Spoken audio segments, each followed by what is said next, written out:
Good evening and welcome to the joint meeting of the City Council of the City of Moreno Valley Community Service District, City as a successor agency for the Community Redevelopment Agency of the City of Moreno Valley, Moreno Valley Housing Authority, and Moreno Valley Public Financing Authority, and the Board of Library Trustees. We are going to, the City Council receives a separate stipend for CSD meetings. And we're going to go ahead and call to order. I now call this meeting to order on January 16th, 2024 at 6:01 p.m. First order of business is the Pledge of Allegiance, led by Councilmember Delgado.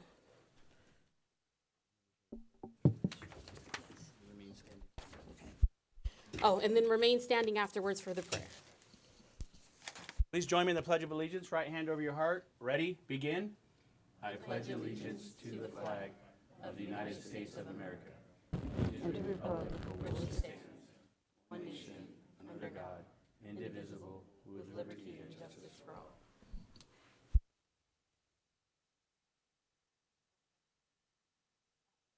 I invite Dr. Mark Crum from Mark Crum Ministries to give the invocation.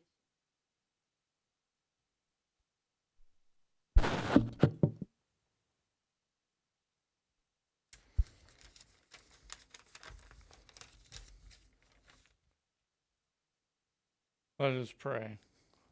Heavenly Father, we come before you tonight with praise and thanksgiving for the blessings you bestowed upon our city of Moreno Valley. We receive your grace, mercy, and favor. We pray for all people in authority everywhere, but more specifically within the city, from the mayor to the crossing guards, protecting our citizens. And now, we seek your wisdom and guidance in the decisions needing to be made here tonight, that those decisions will be in accordance with your will for Moreno Valley. In Jesus' name, amen.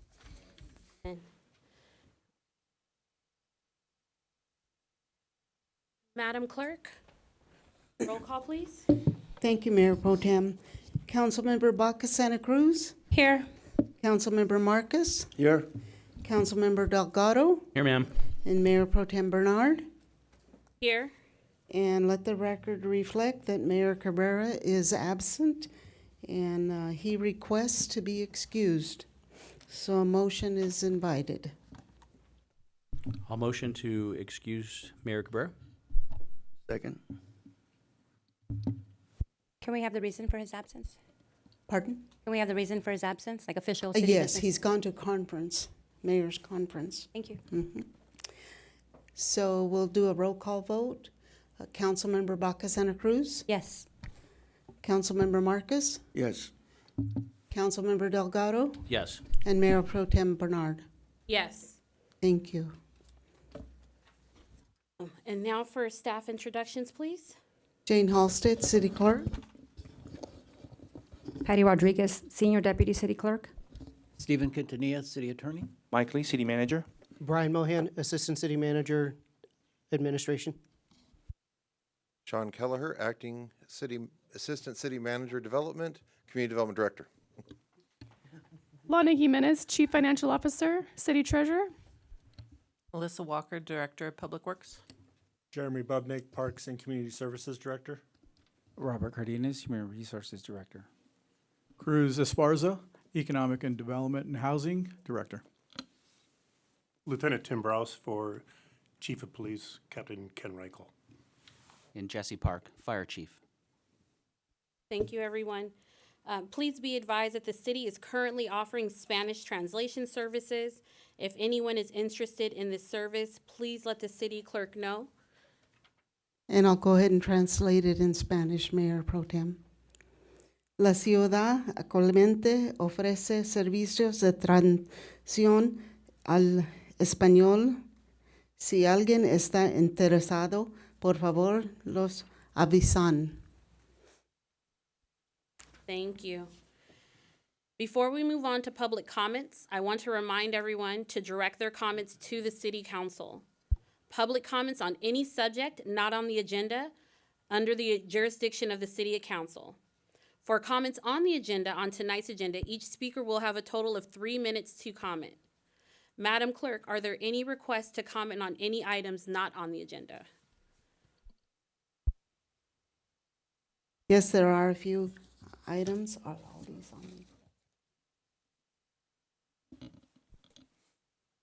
There are 7 requests to speak. I'll call out the first 3. Lavana Caron, Leo Gonzalez, and Fred Buñuelos. Okay. Lauren Caron? Okay. Leo Gonzalez.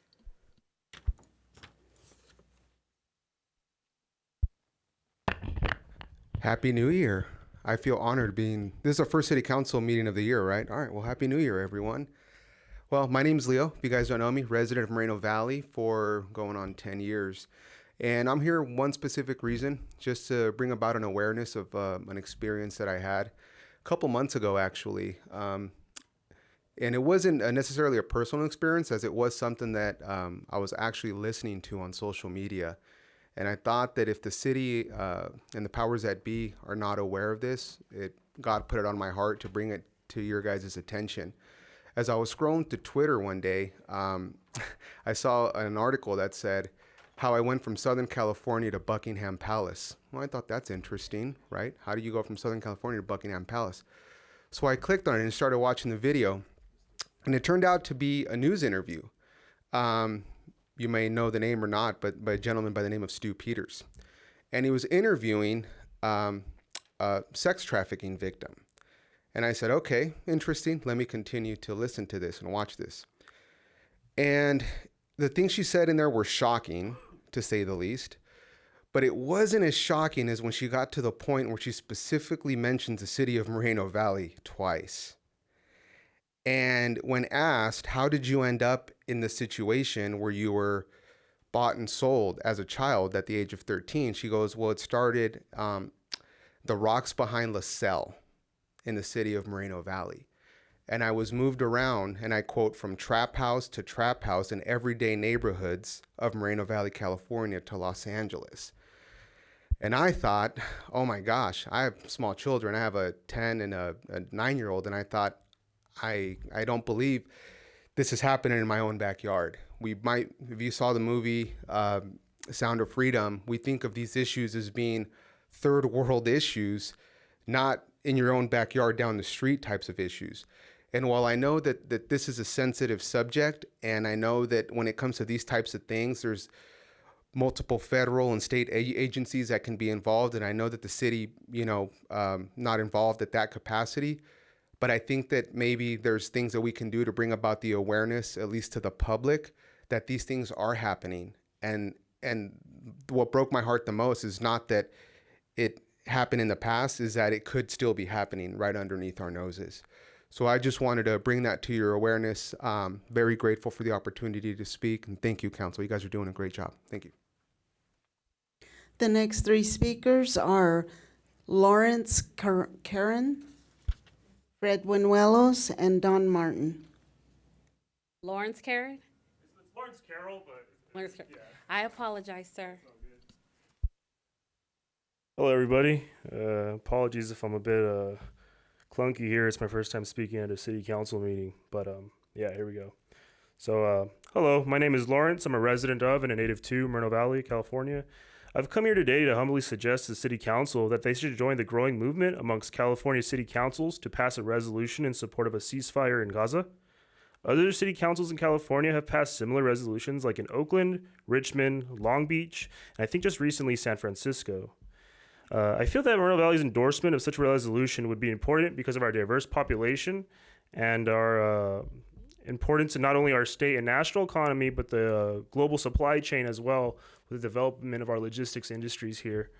So I would humbly request that the Moreno Valley City Council perhaps motion to add the discussion of a potential ceasefire resolution as an item on a future agenda sometime in February.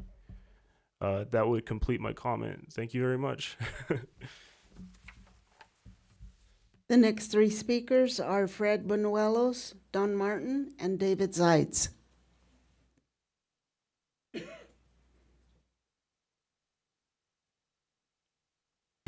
Hello, everyone, and Happy New Year.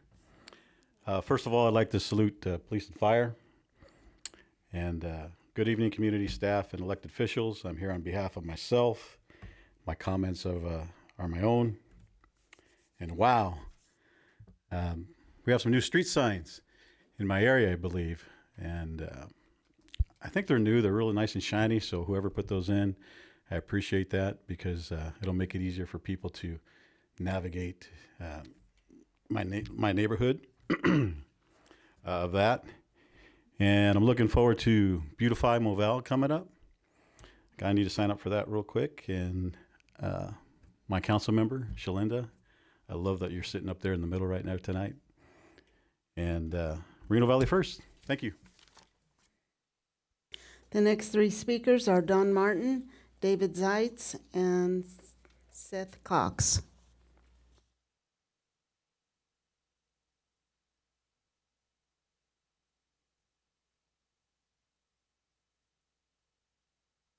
Good evening, council members. It's nice to see you all. I hope that you've had happy holidays, happy new year, all that good stuff. I'm glad to see you guys well. I know it's been a while since I've been here to speak with you guys. I've been tremendously busy ever since Tom's passing. Now, most of you know that I've worked with Tom since roughly about 2015 at the Sundance Plaza. During that time, Tom was very much overwhelmed with issues that they were facing, from homelessness to crime, carjackings, vandalism, break-ins, everything. I had tenants that did not want to operate their businesses, would come in maybe once a week on appointments, and that was it, okay? You know, unfortunately, Tom passed, and I struck us all, and I took upon his responsibilities at the center. Now, since I've done that, okay, I've managed to clean up the center quite a bit. We no longer have those issues as we once have. I want to thank the Riverside County Sheriff's Department for their fast response times that they have and the rapport that they're showing that they're willing to build with the community. That's a good thing. However, as a manager, I looked into things and I said, you know what? It's up to us as business owners and property managers to take steps to alleviate this so we're not always calling dispatch to have somebody come out. We've put up gates, we've redone our parking lot, we have somebody coming out giving us bids on painting, trim trees. We've done everything possible to make it so that the center is a place welcome for the residents of Moreno Valley. And it has picked up quite a bit.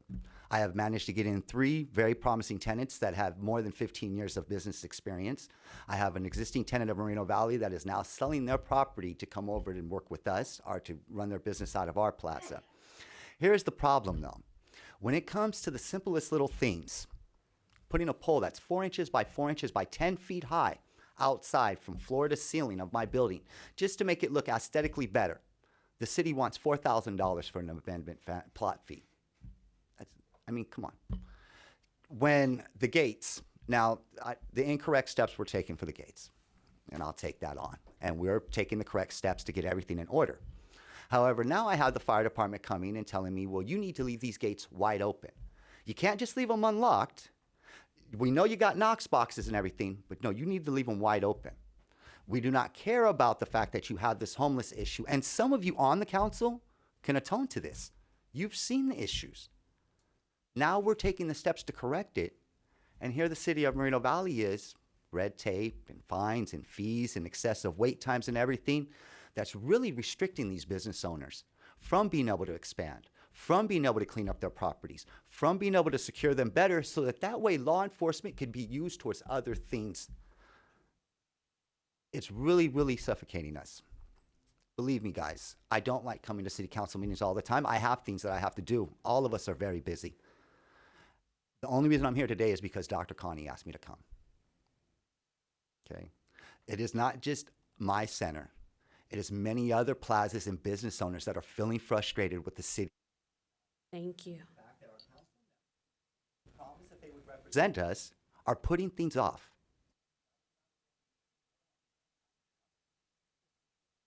Okay, Thank you. I'm sorry, Mr. Martin. Can someone thank you and address that with him? The next three speakers are David Sides, Seth Cox, and Darrell Terrell.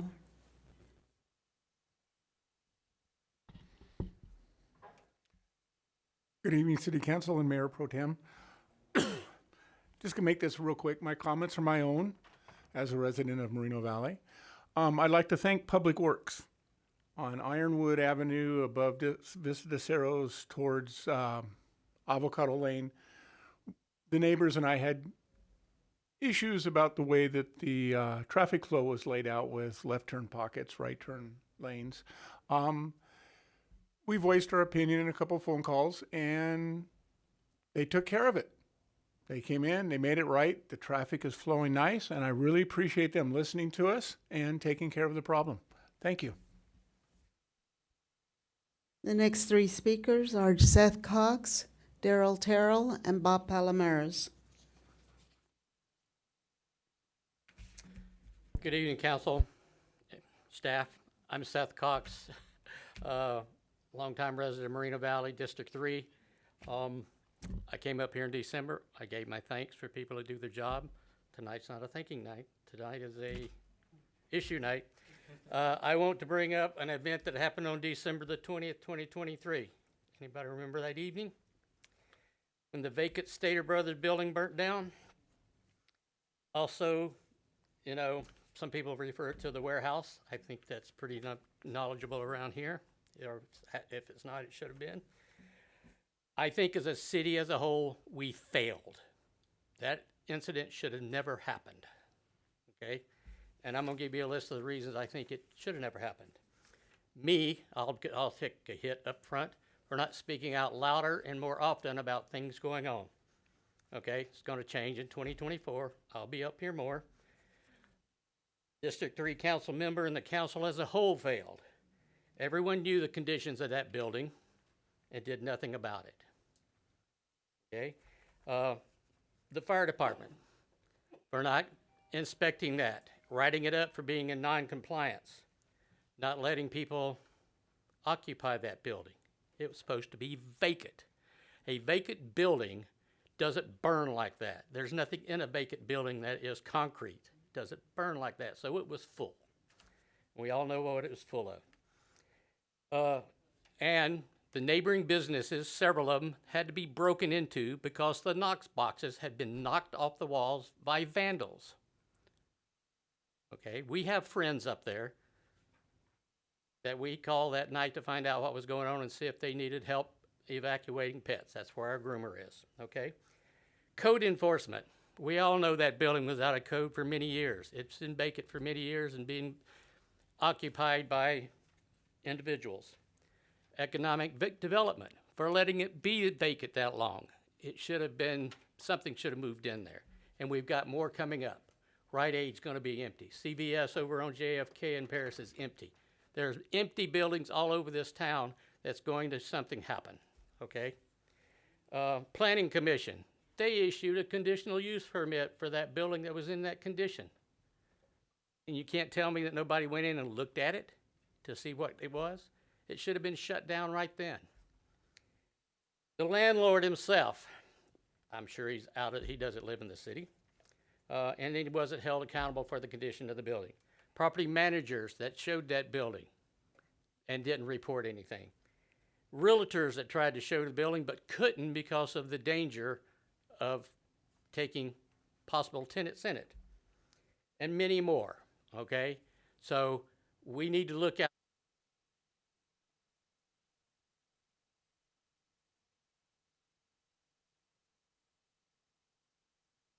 Next three speakers are Darrell Terrell, Bob Palomares, and Kay Ramshaw. Wow.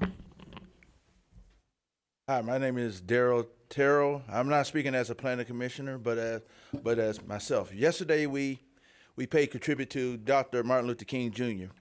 We reflected on the lessons of his life.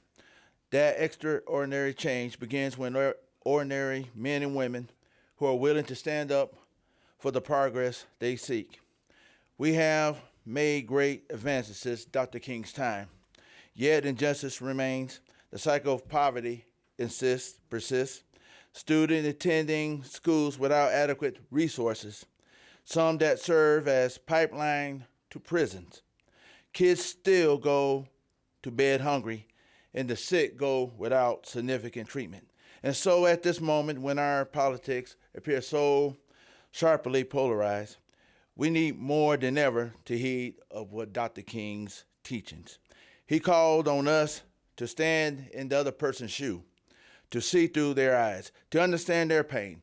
He tells us that we have a duty to fight against poverty, even if we are well off, to care about the child in the decrepit school, even if our own kids are well off, to show compassion towards that immigrant family, with the knowledge that most of us are only a few generations away or removed from similar hardships.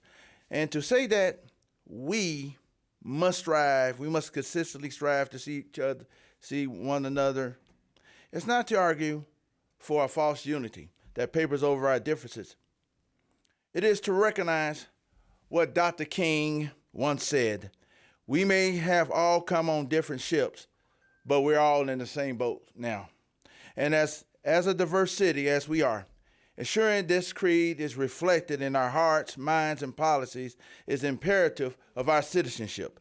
As Moreno Valleyans of all ethnicities and beliefs, let us pledge to recognize the common humanity of all people, regardless of their ethnicities or the station into which they are born.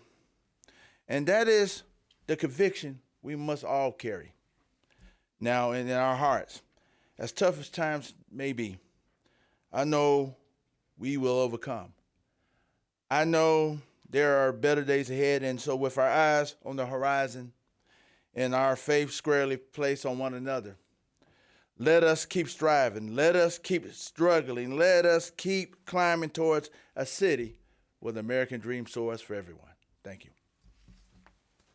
The next three speakers are Bob Palomares, Kate Ranshawa, and Pete Bleckard. Good evening, Council, Jesse, and the Lieutenant. I was with you the best. January 9th was Police Appreciation Day, but to me it's every day. And what I wanted to talk about was this council would recommit itself to the homeless problem.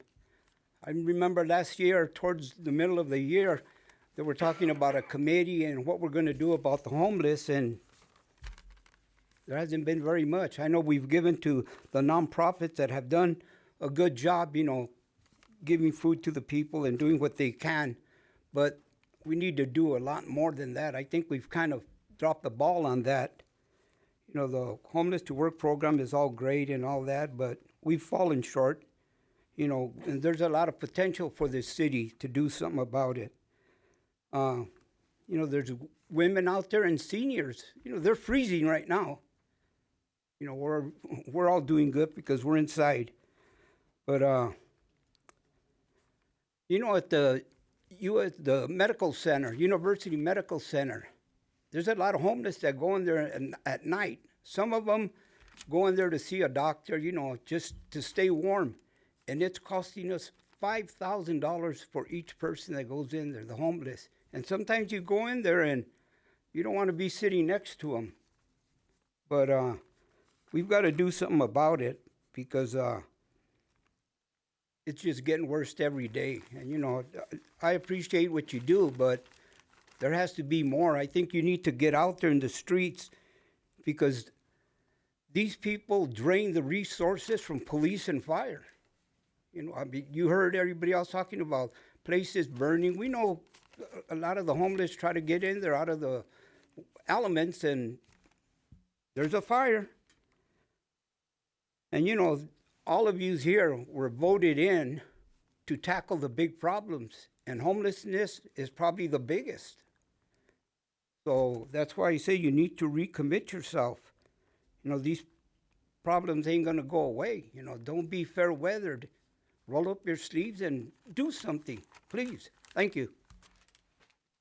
The next three speakers are Kay Ranshawa, Pete Bleckard, and followed by Luis Palomares.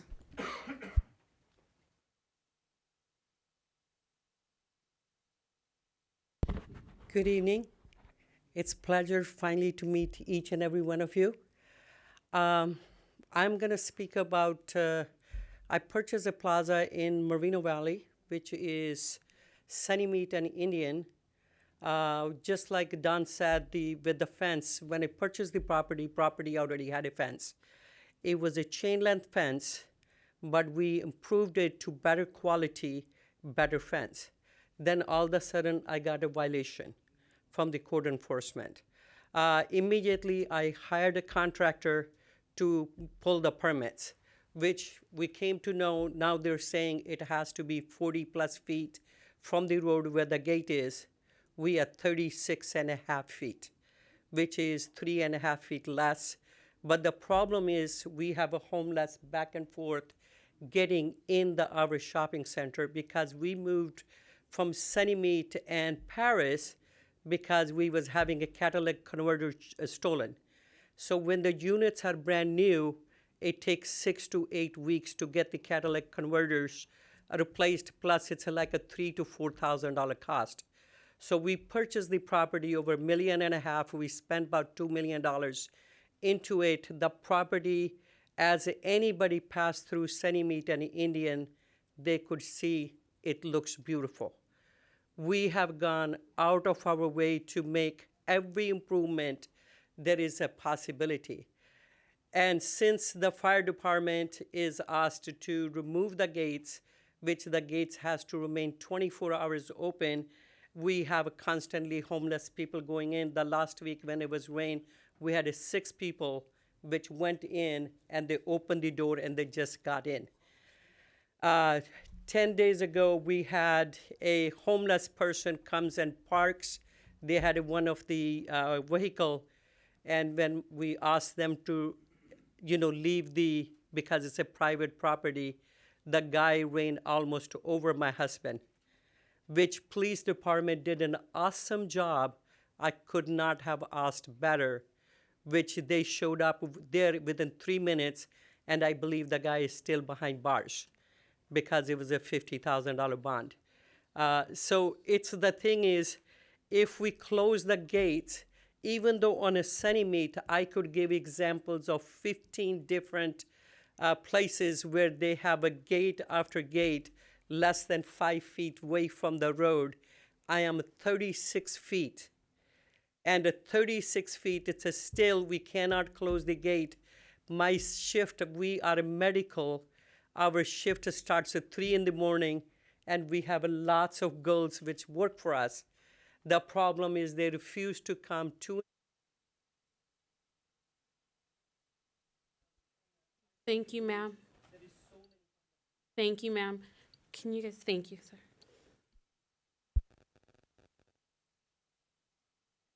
The next 3 speakers are Pete Bleckard, Luis Palomares, and Christopher Baca.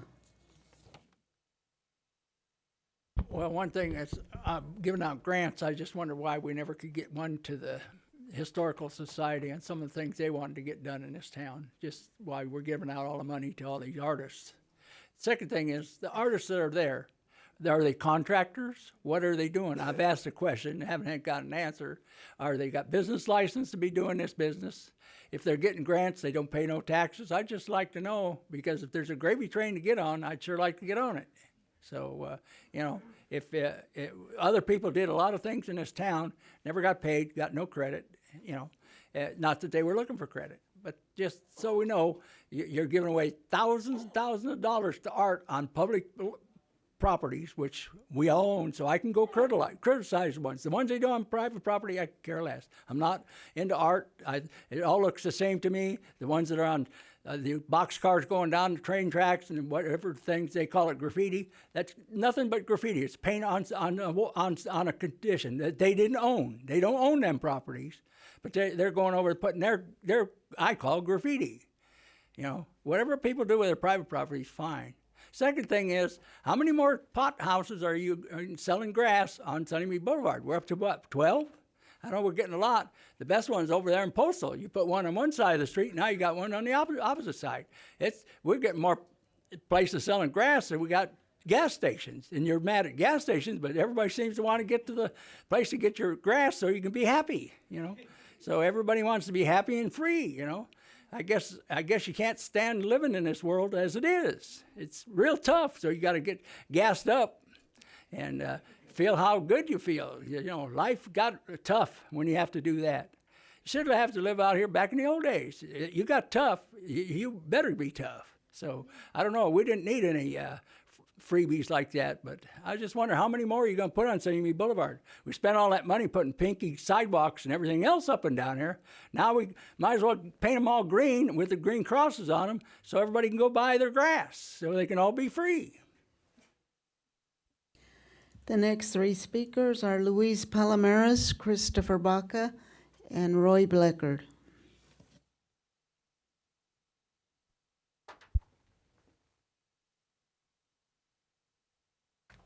Luis Palomares, community activist. I just got stuck on what Pete was saying. I forgot I was next. Okay, I just want to talk about the mayor. He's not here today. He's at a mayor's conference, lobbying, making connections. That's my opinion. And we canceled the last study session. He's all over the city. He's cutting ribbons. What are we going to do to make things happen? There was concerns here with 3 of the speakers, Martin, and also with Cox. He talked about issues that are going on. And then Leo talked about issues. These are the issues that we need to fix in the community. But we're going to graffiti the whole city with art. Hey, I'm all about art too, but I don't want to see that everywhere, you know? There's other things we can do with a lot of money we get and help make these things happen. The lady was talking about also the last lady. These are things that need to be fixed. The things that are not broken, fine. But these are the things that need to be fixed. This council has to get busy and make this happen. You know, you said, hey, what do you need? I'm going to be there. I'm running for the seat. I'm going to help. I'm going to make these things happen. Make them happen. You know, we got a mayor that's micromanaging our staff. That's what I'm looking at now. Because I was home for a month. I didn't come. I was ill. So, you know, I didn't want to go out and have to recuperate again. So this is, I watched and I said, what the hell's going on? You know, it seems like our city's on a train wreck. We're going backwards instead of forward. We're always giving handouts here. Give. What about putting into, and you know, what's in it for me? Not what's in it for me. What's in it for our community, our city, our taxpayers, our homeowners, our kids? You know, the sex trafficking thing, I mean, wow, it just threw me. And it's in our backyard. It's right here. You know how many kids we got in the city that are going to our schools here? And this can be, it's out of control. This whole city's in a spiral, if you ask me. Yeah, some things are great and some things are good. Oh, and we'll give them glory for that and glory for this. But we need to fix the broken things, All the things these people were talking about today, the speakers, it's all true. This is what's going on. You know, we the people, we want some answers. We want some results. We want things to happen. We want things to turn around. But we got a mayor that's always in a campaign trail 24/7, 4 years already. What's he doing to fix the city? What's he doing to help the city? But he's helping himself for his next campaign, for his next seat, for whoever he's lobbying right now. And it's sad. You know, if you get to work, I could have some respect for him. But I can't.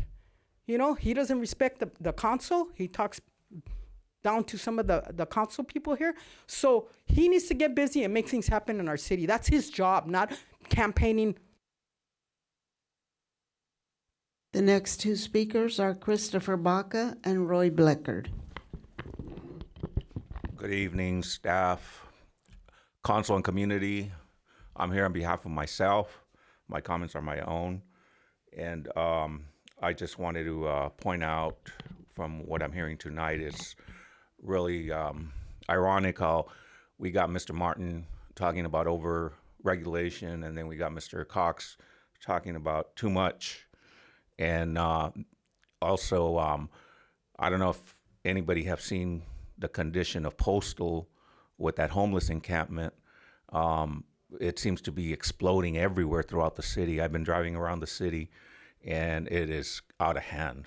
I mean, is this intentional to get a higher count, or, what is going on? I mean, it is exploding, the homeless problem. I mean, I was so proud of our city that it was, we had it under control. We hardly saw any homeless things. You see the freeways, the freeway overpasses under there. I mean, I saw one guy out there doing who knows what he was doing for 3 days.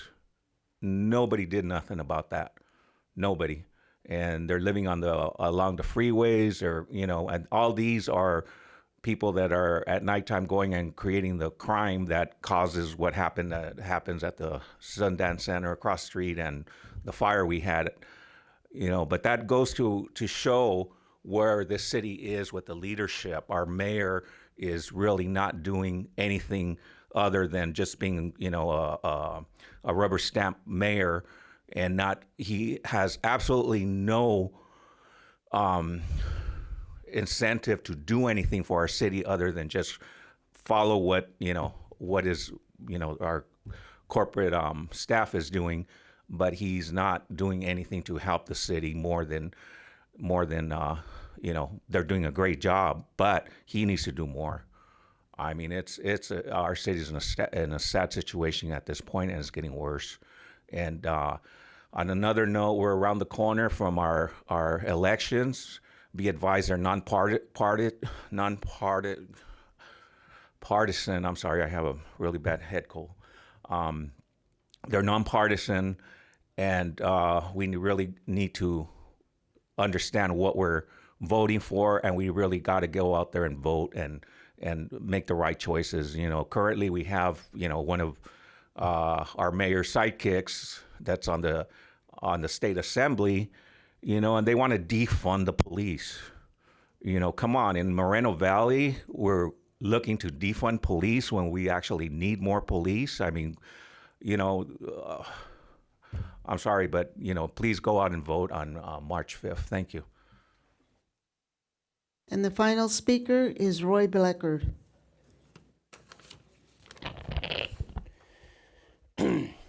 We, the people, are not pussyfooting around stuff in 2024. Hope yesterday caught your attention a little bit. I hope the speakers that have preceded me got your attention a little bit.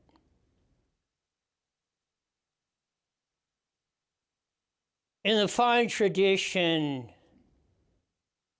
of Moreno Valley Unified School District, you know what we are? We're awarded out. We're tired of hearing about awards and this, and we got all this. Yeah, you might have a few little victories in there. We got a lot of conditions that need to be done. We will deal with some of this in the upcoming agenda items. In any organization, anything you're doing, first you must run it in a competent and professional manner. If you don't do that, nothing is going to work. We all need to be more on top of our game. We maybe all need to start listening and taking advantage of some of the talent that we do have in this city. Maybe you should look and seek the advice and counsel of some that come up here and other places and tell you what is actually going to happen, has actually put the sweat in the ground, who's actually sat and been a presentation off the cuff in these very chambers. Go look it up.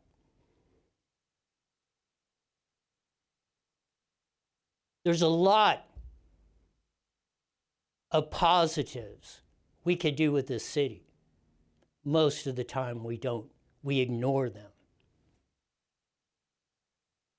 Only each of us individually can answer why that happens. But you know what? Tomorrow's a different day. This and the last second was in the past, and we can't change that. What we can do is affect the future going forward. And as somebody said last night, let's all start cooperating, let's all getting on the same boat, and let's all start rowing it in the same direction. Maybe that will bring change. That concludes public comment, Mayor Pro Tem.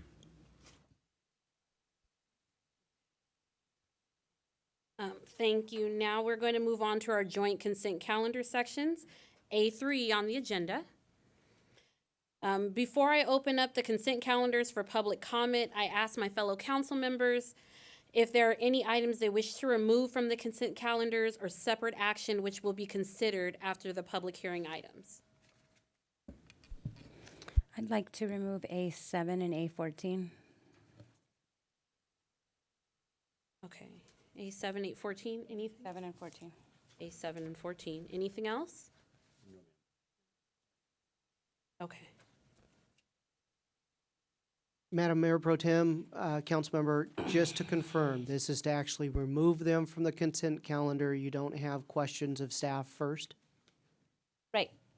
Okay, thank you.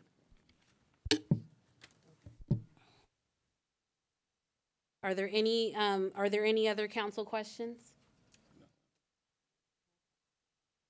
The public is now invited to comment on the items remaining on the consent calendars for a total of 3 minutes for all items. City Clerk, are there any requests to speak on any consent calendar items? No, Mayor Pro Tem. Okay. Then I will entertain a motion to approve the consent items other than those pulled for a separate action. So moved. I second.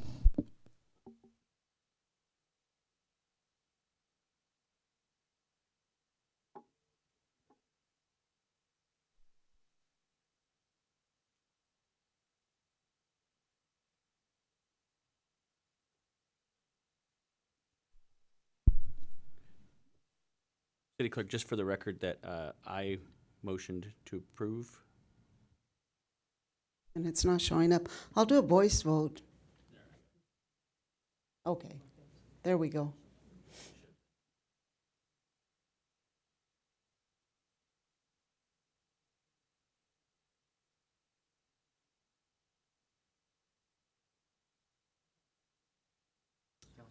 Oh. Moved. We will.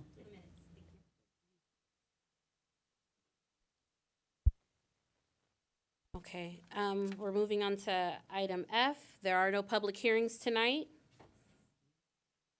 Item G are items removed from the consent calendars for discussion or separate action.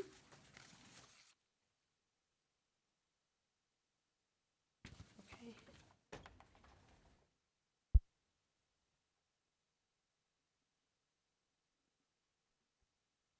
Yes, the first item is A7. Would you like to hear that now, Madam As MPT? soon as Okay. staff report in And now A7. we'll have You the- want a full staff report?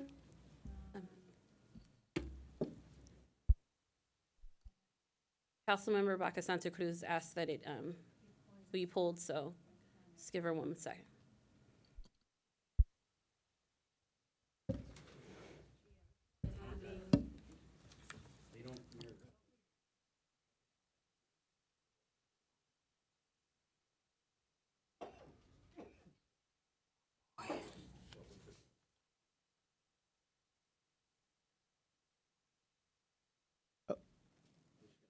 Yeah, although it's not showing properly on your screen, Councilmember, Councilmember Baca Santa Cruz for A7, which is the revision to order of business for City Council regular meeting agendas.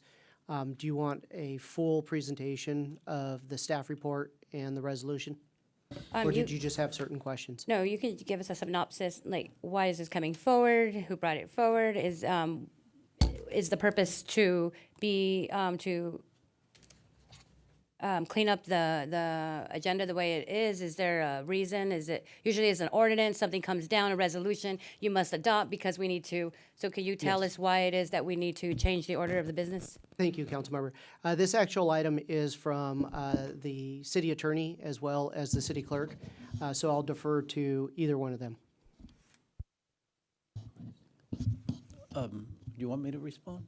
Go ahead. Okay. Yeah, so the city councils before you adopted a policy that sets forth the format or the order of the agenda. And that's been amended throughout the years, I guess last 15 years. And so and during the pandemic, we made some additional changes, not because of the pandemic, it just happened during that time where we added, we removed the city attorney's report. We added a report by our bargaining units. There were other changes that we made to the agenda that we want to now codify or make official. So that's basically what we did here. But one of the other things that we've added, we took the opportunity to also add some other items in here, such as the issue regarding motions to excuse. And even though that's not required to be put on the agenda, we put it on there as a reminder for all of you to remember to request a motion to excuse in the event that you can't make a council meeting. So we made little changes like that as well. And we also aligned all the public speaking time to be consistent internally with what's required by the Brown Act. And so basically, we took what your current practice is in the current order of the agenda and made some minor tweaks to ensure that your agenda order is actually going to be the one that's officially adopted by policy. And I'd like to point out, too, we also added agenda approval. Because one of the things we've seen happen through, just common practice here is that we move items from, like for instance, from the public hearing item up to the top, and we move that to accommodate a large number of speakers who are here to speak on a public hearing item. So basically, we just codified that, so now that will be official policy, and it will be the official order of your agenda. You said you made changes to the number of minutes that the public was allowed to speak. What kind of changes? Because I understand that it's 3 minutes for all items on the consent, 3 items for each of the business, and then 3 items for not on the agenda, and then 5 minutes for public hearings. Have those changed at all? The 5 minutes went to 3 minutes to make it internally consistent, but we need to point out that the council has the discretion to allow more time anytime it feels that's appropriate. Because one of the things that often is observed is that we get a lot of the same comments being made, but somebody will come up and add something different, but they'll be cut off at 3 minutes or at 5 minutes. So this will give you an opportunity to, if you hear somebody come up and speak about a different topic and you want to hear more about, you can give them another 3 minutes, 10 minutes. It's going to be up to the council to decide that. But- So the flexibility is still there for the council. But not like Steve Q comes up and speaks, we like what he's saying, and we're going to extend it for 5 minutes, but Mike comes up and we're going to say, oh, no, cut it off at 1 minute. That has to be consistent for all speakers on the topic, right? Yeah, my recommendation would be that if you're going to extend it for one, you should extend it for all. Prior to hearing them speak, right? Because you can't. Well, you can do it just based on the additional topic that's added to the discussion. Well, in addition to that, Steve, is it fair to say that in the past, an automatic 5 minutes for public hearings would be allowed or given to the speakers? Yes. And then Well, now currently. Current, Yeah, right, currently. and now it's going, or currently, my bad. And then now, if we adopt this, it'll be 3 minutes. 3 minutes will be and the then the base. discretion of the council to hear more if necessary, or if we want. Right. Thank you. And the other thing that we added to it is that we codified that anytime an item is pulled off the joint consent calendar, the public's entitled to 3 minutes to talk about that particular issue, where that was not necessarily codified in your current policies. We allowed it, but it wasn't codified. Correct. Also missing is the opening comments, which we traditionally haven't done. Is that removed? Yes, and so I was talking to the city clerk before the meeting, and we were reviewing the proposed order of the agenda, And one of the issues that came up is that maybe we shouldn't be calling it closing comments. We should just be calling it city council comments. And that will give you the flexibility to talk, deliver some closing comments, talk about invitations, talk about special events, talk about anything you wanted to talk about as opening comments. But again, it doesn't preclude the city council from inviting opening comments from the city council if that's what the council wants to do. So again, we're just codifying what your current practice is and what the current agenda looks like. And we made some revisions to add some flexibility for the council.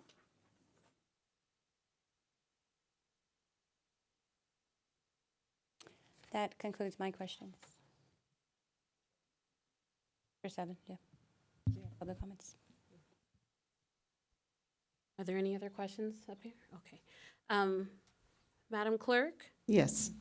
do we have any speakers for public comments on this item? Yes, we have one, Roy Bleckard. Madam Mayor Pro Tem, I have one other comment I should make. One moment, the, Mr. Blecker. The other motivating factor here is that we got new agenda software, which you guys all probably heard about. And there are some limitations, well, I shouldn't say limitations, just different software. And so we wanted to make sure that your current order of the agenda fits into that software. So was another motivating factor behind getting this through.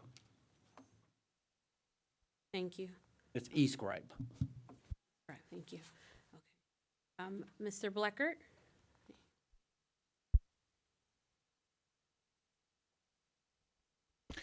As you have in my communication, I have no problem with the revisions that came up, but if we're going to have these sort of discussions, they need to be out in the open like this, and I want to thank Ms. Baca for pulling this item and actually explaining why and what is, as I said, there is the rest of the story to this. I gave you an outline of more provisions that probably need to be at least discussed, as far as timing, making it more convenient, making it where these meetings work for everyone. One reason in that, and we used to do it a lot, and we've said it about pulling items or stacking things on the consent calendar. There's no way an item like this should have ever been on the consent calendar in the first place. Should have been an agendized item. This should have been like what we had with the discussion about changing the times of the dates of the meetings and everything else, which went nowhere. But this should have been on a study session, so we could have got the comments, got everybody's input into that, put it together, get it in. Then when you bring it to council, it's 98.7% done. Would make your council meetings run more efficiently. Simple, effective, and efficient, see? Maybe that would prevent some of the for previous public comments of how things maybe are not working, or why the frustration is with some. Why maybe there's not 6 projects on this agenda that want to come into Moreno Valley. That's a question every one of you on the dais should be answering. It's a question every one of you on the well should be answering. That discussion should be had because it is not going to be addressed. More importantly, it will not be fixed unless we have those discussions, unless we get it out on the table. You will never fix a problem until you first address the problem. That's what we far too often do. So, in that reform that I have would be the last item would be, what are we going to put on future agendas and allowing the public, like they do the school districts, to request items be for consideration and be put on study session and council agendas. Then maybe we could have these discussions, maybe we could make these meetings run better, and ultimately will make the city run better. The next 2 speakers are Bob Palomares, followed by Pete Bleckard.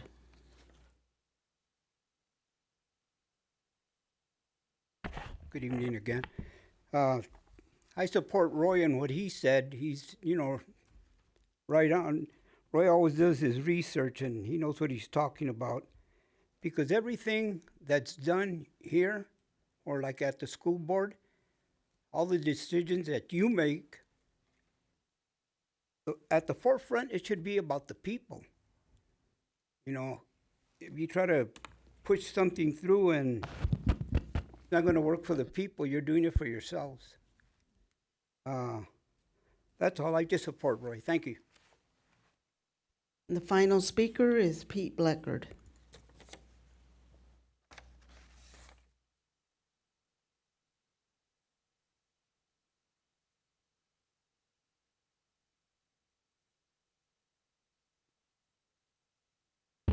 My suggestion, you ought to pull this thing and have a better discussion on it than just shove it to all the people and say, like it or not. It just shows you you have no consideration for the people to give you any comments. I know you don't like listening to people talk to you, but that's fine. But, we should have a right to talk to the people. And your time should start at either 6:30 or 7, because nobody can get here. Everybody travels from out of town and everything. You can't get here to see the meeting. That's why you pull it off to 6. We used to do it later, but now you pull it to 6 so you don't have to listen to nobody. But I think you ought to have a little more consideration, and this should be pulled. But I'll give you a little explaining to do. We used to do that at the Planning Commission, and they went on forever. Not any of you people that I know of ever did a Pacific Plan. I did 4 in the 2 years that I was on there until I got shoved off the thing because they didn't like my attitude. But I did 4 of them.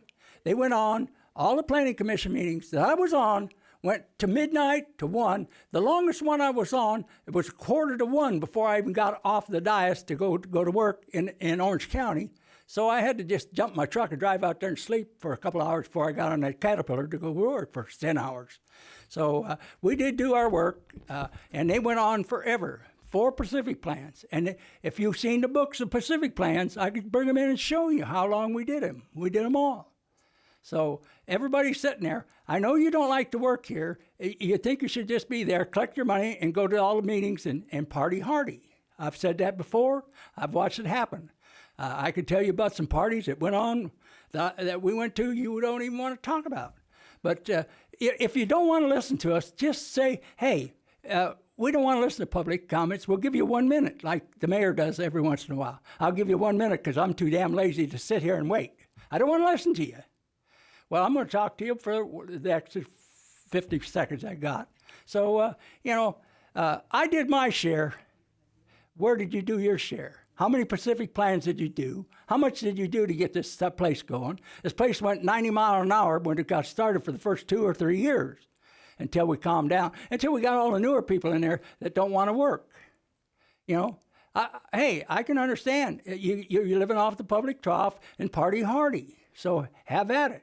That's why I said that, and Judy Newberger made darn sure I was gone along with Cynthia Carruthers and Lanning and David Horsepool. Only one would vote for me to even get an interview. That's how bad they hated me. They interviewed everybody else, but they wouldn't interview me for a second term. They said, no, get the hell out of here, which I appreciate. Only one that got to do that. So I hold a record at that. And another thing, some of us have been doing things for this city for over 20 years and get no respect. I understand that, and that's fine. But Thank you, Mr. Bleckert. The final speaker is Luis Palomares. Wow, Luis Palomares, community activist. You're talking about changing up these things on the consent calendar. Well, at whose discretion? The council's discretion? If they see the crowd and they know, hey, this crowd's going to let us have it. They're going to criticize it. They're going to do this. That's going to be their discretion. You're taking our time away. I don't think it's a good idea. You're stifling the freedom of speech of the people. Sometimes they need those 5 minutes during a public hearing.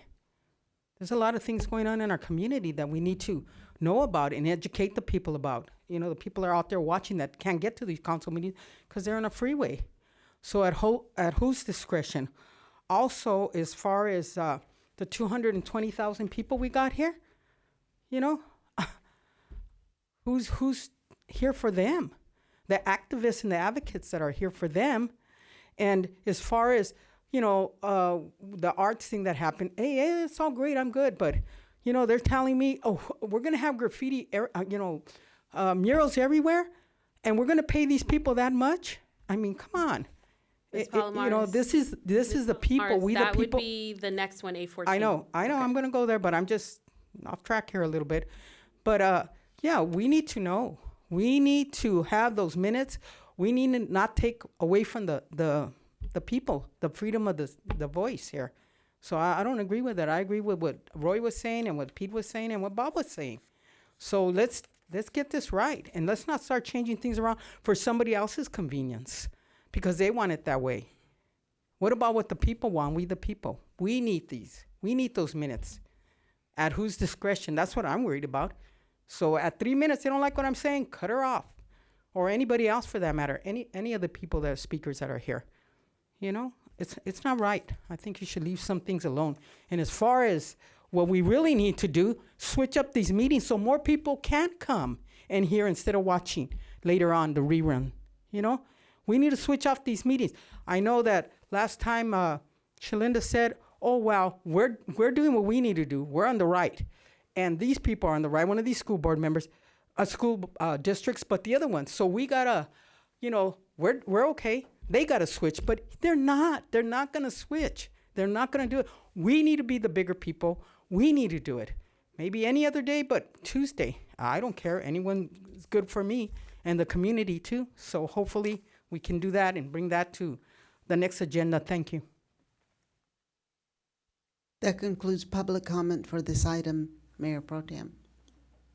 Madam Mayor Pro Tem, may I make a Go ahead. comment? I'd just like to confess that I was the one who suggested that this be put on consent, and I mistakenly underestimated the importance of this issue, but it was my fault. You know, when I asked where something should go on the agenda, I looked to see if there's a ordinance involved, whether it requires a public hearing. So I'm looking at it from that perspective. But after receiving the email that we received from Mr. Bleckard, I thought for sure somebody was going to pull it off the agenda because you all got that same email. So I appreciate that it was pulled off the agenda for discussion. Thank you, City Attorney. And calendar for discussion. Any other council discussion? Yeah, just for clarification, Ms. Palomares brought up a good point as far as cutting someone off before their 3 minutes. That's not going to happen. That's not what this is, right? It's just a matter of the changing the initial start amount from 5 minutes to 3 minutes, right?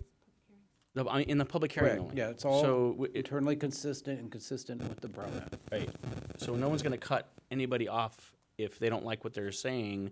I hope not. Right, within their first 3 minutes. Correct. And on a public hearing, if we feel they're not getting their point across, or they're not feeling that we're listening or getting their point across to us, we could extend that. No, because we'd have to have listened to them to know that they weren't getting their point across. So no, we'd have to decide before the first speaker how much time they're going to get.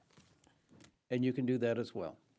Yeah, so it's usually like when they come up here and we'll say sometimes the mayor will say, how many speakers do we have? No, I know Do we that want- part. But that's what they're talking about, realigning the public from 5 minutes to 3 off the jump. Yeah, and I think a concern is too is that you get 3 minutes for the whole consent. But I think that our residents are well aware that if they email us and say they have concerns on an item that's on consent, one of us usually pulls it off so that we can discuss it further. I don't think any of us up on the dais are interested in reducing the public's comments or stopping the public from coming. Our intent is always to encourage public engagement. When we realize that there's several speakers, we could see the item, we do pull it so that we can have a more in-depth discussion. I think we're all pretty open to engagement, and we encourage that. We may not be on the same side, but we definitely want to hear from you.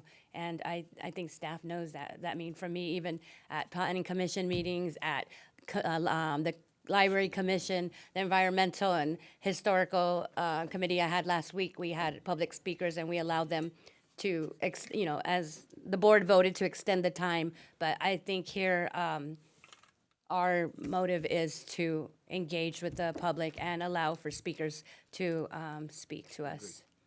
So that's my goal, is always to engage and to hear from you.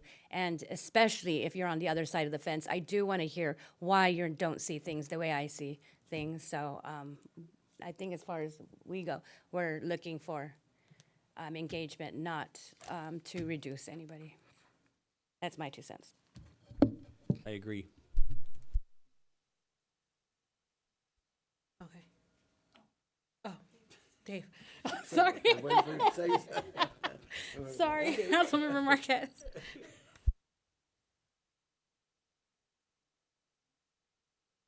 There you go. I would like to make a motion that we table this and bring it to a study session where we could talk in length about this and hopefully have more input from the public. Is that possible, Steve? There's a technological issue involved here too. Yes, we are in a software update stage, and that's why when you just moved your software earlier and it was not working, and our current software is not being supported. So eScribe is the software we're waiting for implement. We cannot implement eScribe until this is taken care of. So staff is asking your consideration on this matter, and that's why it's before you. We've been waiting for a year to update the software. That's why it's.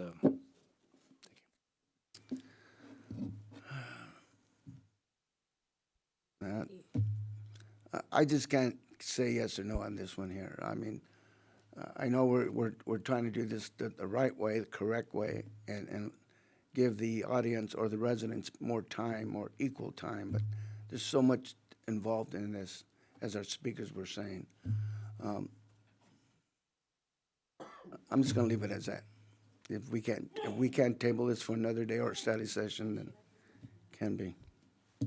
Thank you. No second? Yeah. So I motion to approve the item, is it G1 now? Yes, it's G1. Second.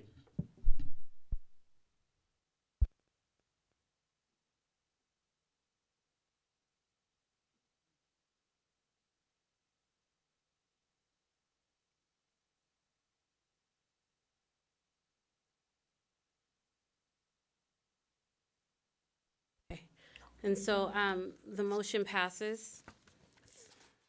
3 yeses and 1 abstention. Okay. Okay, so then we will move on to our second pulled item, G2. Any council questions?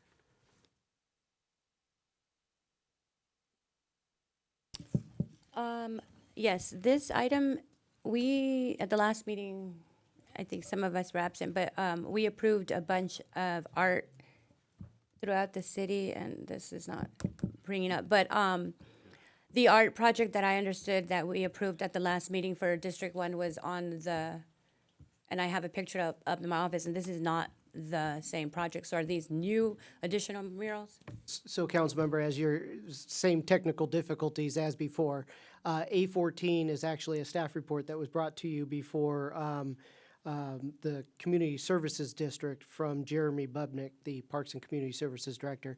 So if you don't mind him just giving a presentation on it? Yes, please. Thank you. Jeremy? Excuse me. Good evening, Mayor and Council, or I'm sorry, Mayor Pro Tem and Council. In the spring of 2023, the PCS staff developed the My Movell Mural program that we are discussing tonight. And that program, we submitted a grant specifically requesting funds for that program. The My Movell Mural program is 4 murals throughout the city, 1 in each council district. So we requested funding through the Creative Corps Inland SoCal, which is a state-funded initiative for the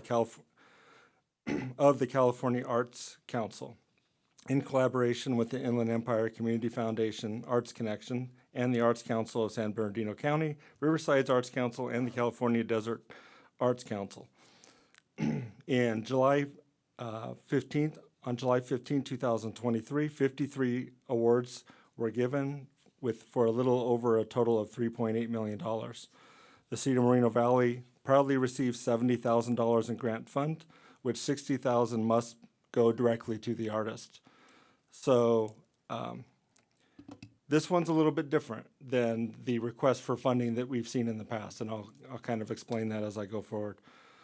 So after receiving funding, we brought to council. Council approved on August 15th to accept the grant funding.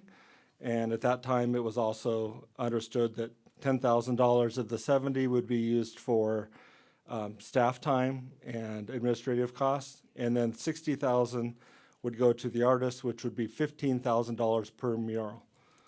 So in this case, the artists aren't requesting a certain amount. They don't submit a budget. They are strictly being awarded $15,000 for each mural. So we opened up, excuse me, we opened up a call to artists on November 6th, 2023, and it closed on December 6th, 2023. So they had a month to apply. We received a total of 47 applications. And then on December 20th, 2023, the Arts Commission reviewed, scored, and selected or made a recommendation for the top recommendation for each district. So again, just to reiterate, the request for funding that you've seen in the past, that's when an artist will come and propose that they want to do an art project. It could be a mural, it could be a sculpture, it could be a number of things. I believe you've all only seen murals so far. And in that case, they submit a budget and justification, background information, and why they should, why the mural is going to cost what it costs, or why the art is going to cost what it costs. In this case, again, it's four predetermined locations and sizes, and they submitted artwork based on those 4 locations. So when this was brought to the Art Commission on December 20th, they reviewed it differently too. Rather than reviewing the application, having a presentation from the artist, what we did is we presented all of the art submissions by district, and the Art Commission ranked them from 1 to whatever the bottom number was. Some had 10, some had 14 submissions. And so we ranked them, scored them, and that's how these 4 recommendations came forward.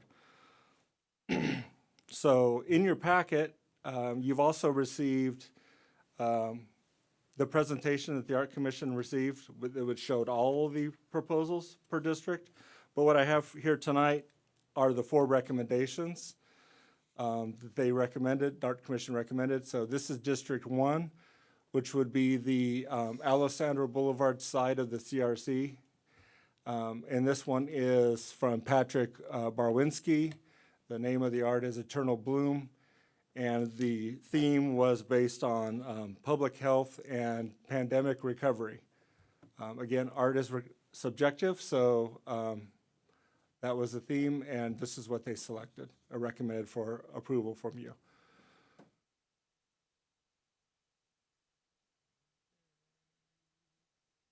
Next slide. My pointer's not working. There we go. This one is District 2, which is on the Shadow Mountain Park restroom building. This one's from Alexandra Garcia, and the theme is Every Drop Counts. Again, the theme for this one was water conservation and environmental stewardship. So this is their recommendation for that one. Next slide. This one is at the main library. As you're entering, facing the entry, the library entrance, this is on the right-hand side on that wall there. It's very visible from the parking lot and probably visible from Alessandro as well. This is from Andrea Lopez Marquez, and the name is Be Part of the Story for Change. And this one was for civic engagement and social justice was the theme. Okay, next one. This one's a little bit smaller, but you can still see what it is. This one is District 4, which is on which is on Fire Station, is it 65? The theme for this one, again, is water conservation and environmental. This one doesn't have a name, but you can see the art there as well. It depicts different kinds of succulents and water coming from the faucet. So those are the 4 recommendations. If approved, the Parks and Community Services staff will work with the 4 selected applicants to enter into a professional service agreement, which is a contract, and they are required to have a city business license and insurance and a lot of other requirements to become a contract employee or basically a contractor with us. So that concludes my report, and I'm now available for any questions you may have. Oh, I'm sorry. I wanted to note too that this grant had no match requirements, so it is no cost to the city. Even the staff time involved in processing the applications, working with the artists and seeing it through is reimbursed through the grant. And could we spend the money on something different? Absolutely not. Perfect, thanks. Any other council member questions or discussion? I just got a comment. I just want to make a comment. Lately, ever since this agenda came out, I've had some emails and texts in regards to relatives, close friends. Well, whatever the mayor does, it's his business. There's a lady here in District 3 has the same last name, and I was accused of having family members. That's how this was rewarded or awarded to them. I have no relationship to this young lady at all, so I just want to clear the air. Same last name, there's plenty of Marcuses in this city, and I don't even know who this young lady is. I just want to clarify that. Thank you. I'm sorry. I would like to add too that the Art Commission did not review the applications. They did not know the artists' names. All they knew, they devoted strictly on the art. It was a blind so that we didn't have any biases or preferences of friends or family or anything like that as well. Any other questions? What about the locations? How were the locations chosen? Those were selected by staff. Trying to find 4 locations in 4 districts was difficult because not every district has public buildings or public areas where we could find the murals. So those were developed by staff, and at one point, I don't remember the meeting date, but they were brought to council. I think they were brought to council when we awarded or accepted the grant funds.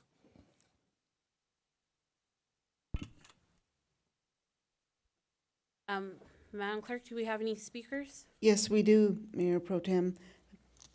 Seth Cox, followed by Luis Palomares and Roy Bleckard.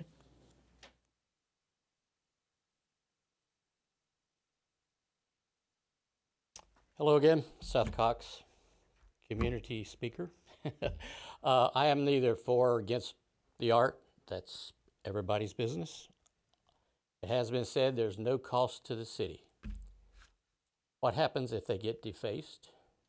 What's the life cycle of these? How long they're going to last before the city says we need to paint over those because now they are an eyesore.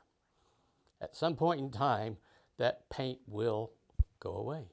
That's just normal. So what's the maintenance cost going forward? That's my big question. Okay?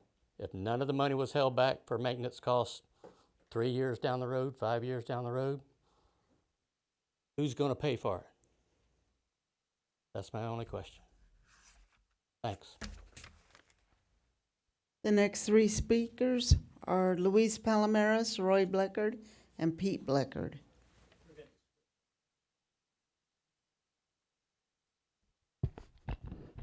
No, I didn't get an operation of that. But no, this process, and I'm glad we had this, and again, this is why this should be an agenda item. First question is, if this money was only to be for murals, then why did we approve over $100,000 in the last month of that, which could have been used for other, like another speaker, Pete, pointed out, could have went maybe to the Historical Society, which has been up here 40 years asking for some help, and all of our archives are sitting in a container somewhere.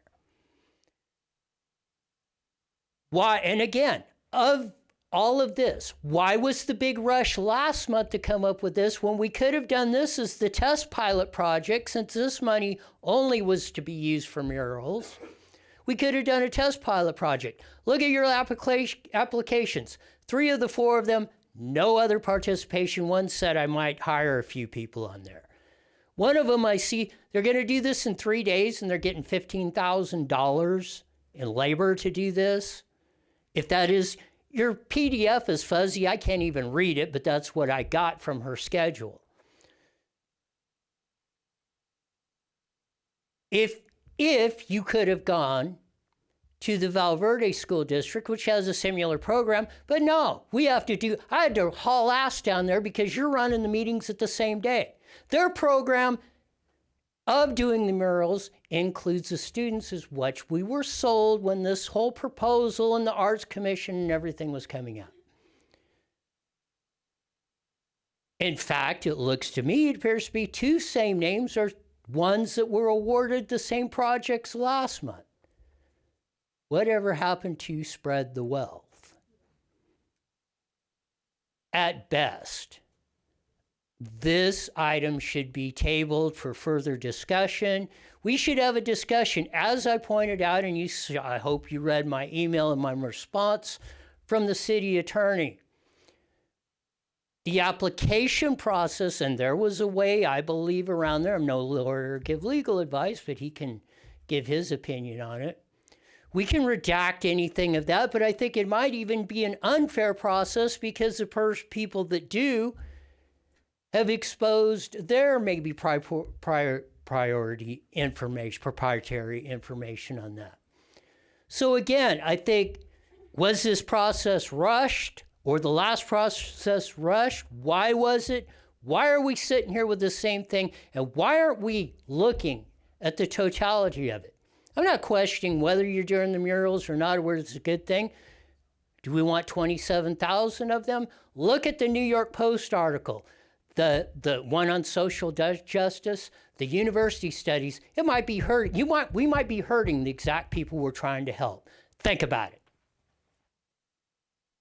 The next speakers are Luis Palomares, Pete Bleckard, and Bob Palomares. Well, I'm confused. Last time they did what Roy was saying about those artists came, they did their presentations, they got paid the big bucks. You know, what about just giving back to the city a little bit and not get the big bucks? You know, it's all about a dollar bill. That's where the buck ends. That's where the dollar ends, with give it to me. Well, this was all those people that were lobbying for it, and that's good. I'm all about the arts. Cabreras, just keep on coming. Let's just keep on beating. They're going to make it happen. Just charge us whatever you want. Fair market prices. You know, what about the artists in the city? Oh, well, there was a couple of them wanted, $60,000-$70,000 for a mural? That's a lot of money. I know it's the DIT fees that this council voted to have, and I'm for it. I support it. But there's more than murals that meets the eye. These ones that came today, they look great. They're not so out there. They just really look nice, and they send a message. But, you know, saying all that, it's a lot of money we're spending, like the DIT fees. There's other things in arts. There's music. So then we're getting all these DIT fees. We got to spend it. We got to keep on pretty murals. 220,000 people don't agree with all these murals. I like them. I don't want them everywhere, though. I don't want to, every time I turn down a corner, there's another one there. I don't want that. If I wanted, I would have stood in Texas or East LA. You know, I would have stood there. I mean, I would have, you know, Texas has a big art community, or I would have been at Chicano Park at San Diego. I don't want to see that all over my city. Here, there, in a district here and there. Hey, to make a point, I got it. But not everywhere. There's other things. Maybe with some of these DIT fees, because we can't keep on putting 20,000 art pieces out there, murals. Maybe we need to get an arts museum going. An arts museum that people could paint and bring it, like what's going on in Riverside. That's a beautiful museum. The Cheech Museum. Something like that our kids could come and see every day. Oh, we're going by the same mural. Hey, it doesn't even make a message anymore because they've seen it. It's like part of the scenery now. You know, somewhere they can go. Not only there's music, Let's put some of the dip fees in music for our kids. We have things here at the city. You know, they pay not much, and, you know, they do dance, music, this, that, et cetera, et cetera. It's all good. Well, what about putting some of the dip fees in that for instruments for kids, for music classes, for singing, for dance, for sculptures, for just, you know, pieces of art that are just painted pictures? Why don't we, you know, we got some in the lobby here. They look great. Why don't we do that? So we're going to just, because we're going to use these dip fees, and all these artists are going to come and, hey, do their thing and give me some money, honey, and I'll go away. I'll paint the picture. But an arm and a leg, that's just too much. If it's in their heart to do it, and give us a better price. It's a dollar bill for them. The next two speakers are Pete Bleckert, followed by Bob Palomares.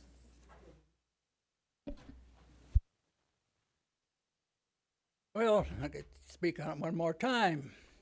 Last time I spoke on it, I had to almost get in a fight out there in the hall. It's a lot of fun. Hey, life's back like it used to be when I was a kid. So, hey, let's enjoy ourselves. And, you know, who gives a damn? You know, and now we're going to paint flowers on the walls, you know, that song. If we're going to plant plants, let's do with the history of Moreno Valley. Let's start painting marijuana plants there, because that's what we are. We are the capital of marijuana. And everybody wants and that way they can go over there and smoke the marijuana and look at the fine pictures and just enjoy themselves, you know. They can, I've never used it, but I hear that they can see things that nobody else can see. So, hell, we'll just have a hell of a lot of good fun with these people. Maybe they won't be getting in trouble. They'll be over there freaking out. So that's what we need. But if you're going to paint something, why don't you paint something about the history of where the city was when it got started? Like March Air Force Base, which actually basically supported this little town with the people in town to keep the little business to go. You know, the Korean War, I got to see, I was there when the Second World War was there, was born at a very young age, so I didn't remember too much. But I do remember the Korean War and all the rest of them. It was here with all March Air Force Base and the money that they put in here. But we're doing flowers and worrying about water. It should have been here when we were drinking water that was full of weed, rust, and dirt and everything else. The council person from Edgemont was a fireman, and he griped and hollered about the water system over there because the dirt was getting in the damn fire trucks. Didn't care if the people were drinking the dirty-ass water, but that's okay, you know. So, you know, why don't they say how the city progressed? I don't care about saving water. We got more water than we want to do with. We're dumping it out in the ocean. So why are we putting flowers on the wall? So let's get a little history about what happened in the city, at least how it got here, why it got here, and other reasons. We don't need to be planting spigots watering a plant. I know how to do that. I don't know if we need a plant to tell us how to do that, but I guess we do. So what the hell? Who cares? You know, that's why I call this place Moron Valley, because we ain't never come up with a damn good idea of anything. And I've been here a lot longer than all you and everybody over there. So I can tell you history that you want to talk about. And you should have been here when I was running the gas stations, where I had to tell all the guys, single guys, working in the Army. There was an Army base over there and everything. I had to tell them where the fun houses were because I worked at the gas station. So this is kind of the fun zone over here. I can give you crap you don't even know about.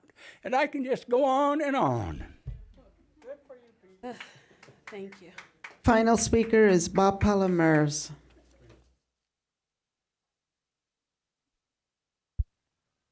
Boy, one of these days, Pete's going to tell you about the bus rides. He was a bus driver when all the councils would go to Vegas. Anyway, when all of this started, the murals and all that, there's no problem with the murals themselves, the beautiful.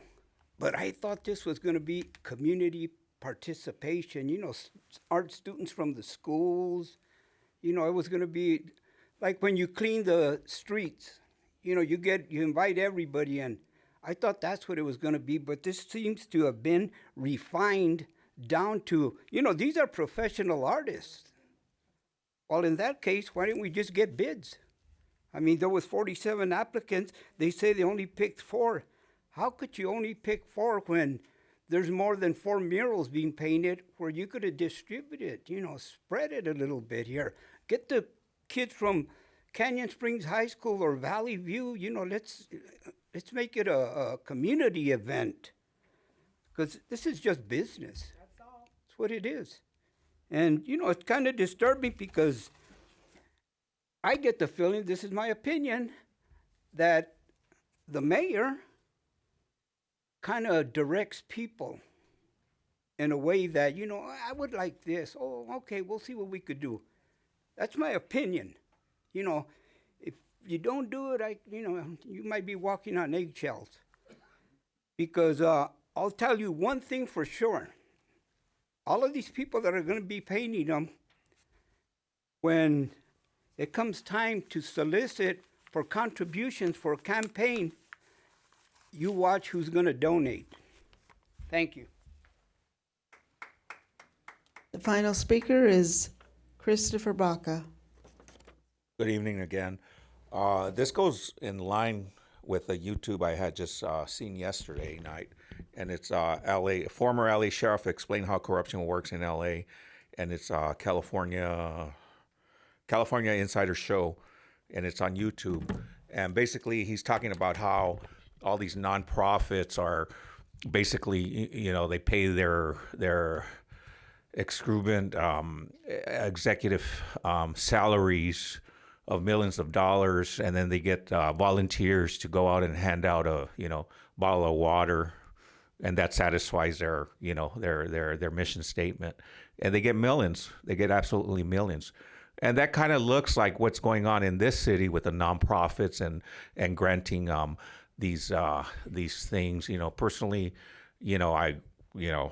we need art, and those artists I'm sure are great, but these kind of items that should be done by like Mr. Palomares said, by either high school art classes or college level art classes. Give them the $15,000, to buy supplies, and it doesn't cost $15,000 to put up 5 gallons of paint and a couple brushes. Come on, and just like I was talking about the corruption with nonprofits. That's exactly what's going on here with the nonprofits. Earlier last year, the city was trying to, pay off and give money to some nonprofits that are non-compliant, which is illegal. And unless, the community went out and said something, nothing, they would have received their money. But yet, what was the purpose of that? Cabrera, our mayor Cabrera, had his hands all over that. Same thing with this. Why are they being granted these exuberant costing murals that could be done for pennies, rather than all this, trying to get votes. It's all about votes. It's all about reelection. That's what all this money going into nonprofits in our city and granting all this stuff, it's all about the election. It's all about getting reelected, period. That concludes public comment, Mayor Pro Tem. Any further discussion, City Council? I just have a comment, and those are really good comments, good ideas to take back to the well. Bob brought up a few good points as far as the schools. So I know these grants, if they're grants, they have some stipulations that we have to follow, and very strict, or we just don't qualify. If we agree to qualify, we have to qualify, or we have to do what they say. So, but moving forward, I think that's a great idea, is involve our schools. And if that's part of some other grant we seek or we go after, then I think that'd be a fantastic idea. So we're listening. Thank you. Do the artists have to, I know at the last murals we approved, they did require some upkeep from the artist, and they were also going to be treated with anti-graffiti paint so that graffiti can be removed easily. Will these new projects have the same stipulations of upkeep and damage control? Yes, there's a maintenance period, and then after that period, then the any maintenance would fall under the PCS budget, which it doesn't require any general funds. Okay, and then I did want to say that the last mural that was approved for D1 did include some references to our past. There's a donkey, there's some raceway, some March Air Force, and the M Mountain as part of the mural that will be on the CRC. So that one is taking into account our history. So I think this second one at the CRC is also very well thought up, and I applaud the Arts Commission for looking through 47 applications and being able to pick these out. I can only imagine how good the ones that didn't get were, probably because these are just wonderful arts pieces. So thank you for the artists who applied, even those who didn't get approved. Thank you for participating, and I look forward to seeing these come to life. Anyone else? I just want to thank the Art Commission for putting in all their hard-earned work and getting these done. I too heard what the public said, and so I think we're always looking at ways to expand our arts program, because I sat on the Art Commission, and we always say art is more than just murals and painting. It's dance, it's yoga, it's a lot of things. And so I hope as we move forward, we're able to look at other things, such as seniors in art painting and things like that. I feel like Pete would enjoy that, sitting down and sculpting, looking at working with our kids and through the libraries and Parks and Rec, and just looking at different ways to expand it. So just know that this is just the beginning. This is not the only thing we're going to do, but we're always listening and always looking for ways to expand, and we're always looking at ways to get grants that are going to help us move these things along, because we want to see a vision where we're working with the school district, we're working with our kids at toddler time, and we're working with seniors and everyone in between who just would like to learn anything, from getting a bunch of ukuleles and flutes and just letting the kids play, okay? So I appreciate everybody, and again, I appreciate our Arts Commission. I know when this started, people weren't sure whether or not we were actually gonna have them be able to move things forward, and we've shown over the last few months that they're able to do that, and we are here to support them and in any way possible. I know up here for us, we had no input on all of these things, so we're seeing them with you guys, and I'm with Councilmember Baca Santa Cruz to see that this is what came out, and what was not chosen, they must have all been really good, because these are good. These are things I wouldn't even have imagined or thought of, so thank you. That, I will entertain a motion. So moved. I second.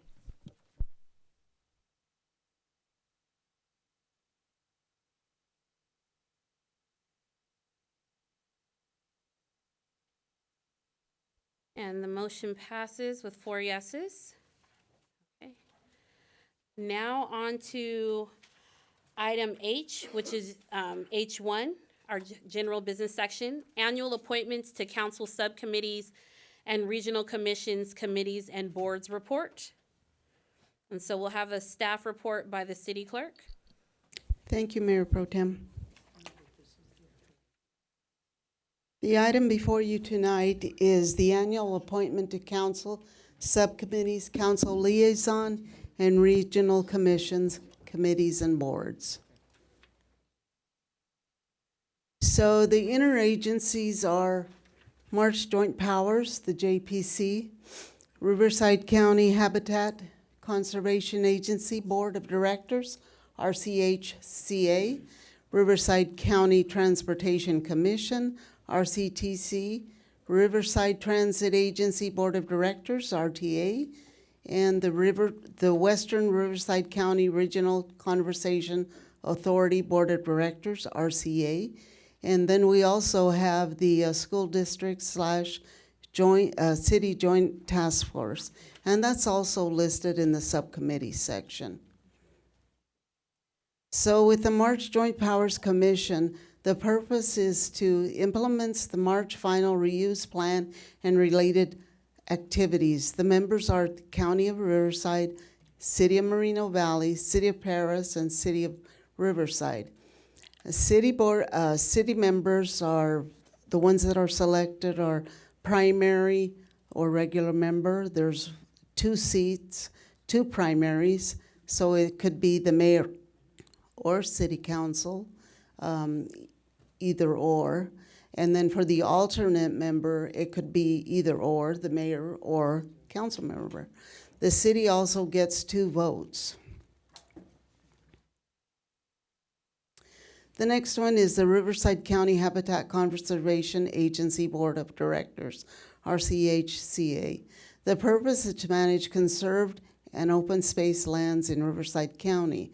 And the members are the County of Riverside, City of Corona, City of Hemet, City of Lake Elsinore, City of Menifee, City of Moreno Valley, City of Murrieta, City of Paris, City of Riverside, City of Temecula, and City of Wildemar.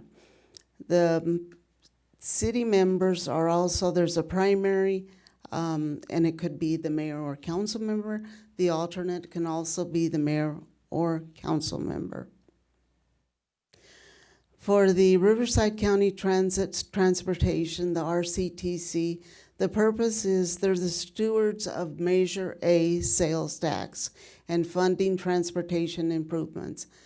The member agencies are Riverside County, all cities within Riverside County, and we also have a Caltrans representative. City appointees can be the primary, and the member can be the mayor or council member, and the alternate also can be the mayor or council member. Next, there's the Riverside Transit Agency Board of Directors, which is known as RTA. The purpose of the RTA is they're responsible for coordinating transit services throughout an approximately 2,500-mile service area and provide local and regional transit services throughout the region. The member agencies, there's 14 cities in western Riverside County. City appointees, the primary member is the mayor or council member.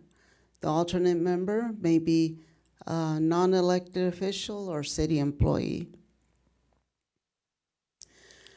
Next is the Western Riverside Council of Governments Executive Committee, also known as WRCOG.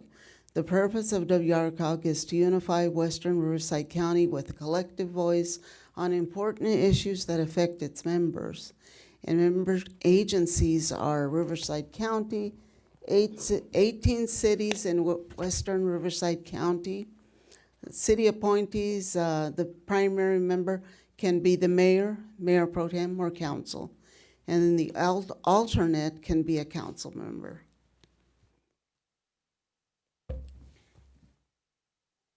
The next one is the Western Riverside County Regional Conservation Authority Board of Directors, the RCA. And their purpose, it was created in 2004 to implement the Multiple Species Habitat Conservation Plan. And in 2021, RCTC became the RCA's managing agency. Member agencies, there's 18 cities in Western Riverside County. The city appointees, the primary or regular member, is the mayor or council member. And the alternate can be the mayor or council member. The city council subcommittees include the Economic Development Subcommittee, Finance Subcommittee, Public Safety Subcommittee, Parks and Community Services Council Committee. This one has an exception, whereas 2 primaries and 2 alternates. And then there's also the School District City Joint Task Force. City councils, advisory liaison commissions, and boards. All advisory commission and boards have primary and alternate members. And they are Arts Commission, Emerging Leaders Council, Environmental Preservation Board, Library Commission, Parks, Community Services, and Trails Committee. Also the Senior Citizen Board, Traffic Safety Commission, and Utilities Commission. We included the subcommittees and the advisory boards also because last year we selected those at the time we selected the interagency representatives. Annual appoint, okay, so the recommendation is that the city council receive and file and continue the current appointments until otherwise considered by council. That is the conclusion of my report. I'm available if you have any questions.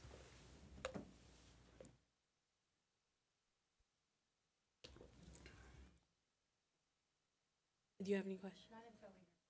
Okay. Madam Clerk, do we have any public comments? We have one, Roy Bleckard.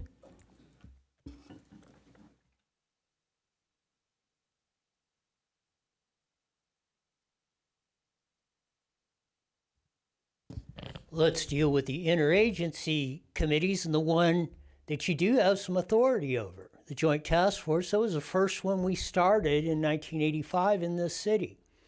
The exact committee that you cannot work with the school districts to work out the dates, you have in the email and dispute it.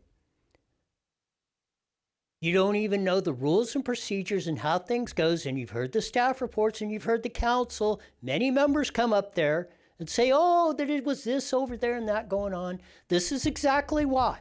Everyone, your subcommittees, your Joint Task Force, your Arts Commission, Utilities Commission, and everything else, at a minimum, should be met right here in this chamber and televised. So we could see, let's take the Arts Commission for an example. We could go back and look. You know, not every one of us can attend every one of those. But we can go back and look and see how, like on the Arts Commission. Well, was the proper procedure one? So I'm going to tell you, this is strong evidence that you guys cannot run a city. You should have done a cost basis analysis on that, and that's what should be done right here for us and for us to participate in it so we can come out with a better outcome. As Pete says, this is why we're a laughing stock, known throughout the world because of the way things work. We could set the world standard. We always work to the bottom common denominator. Just like the promises, oh, we're going to meet the meetings, or maybe we'll have the kids involved in there sometime 12,000 years from now when we're all looking at the roots of the grass. Where's the action? Where's the results? We run on emotion. 147%. We do not run on results. That's what the condition is. You should, I hope by the end of this meeting, you will take up Mr. Marquez's proposal, like with the meetings, that we should put it on the agenda and discuss it. Just like this. You need to reform it. You need to fix it. If you want to change your reputation of the city. If you want to change your own reputations. If you want to change the your reputation, that you have the intellect and chops to run and do your jobs to the best benefit of the citizens of Moreno Valley. So far, in almost 40 years, we've failed at that. The next speaker is Luis Palomares.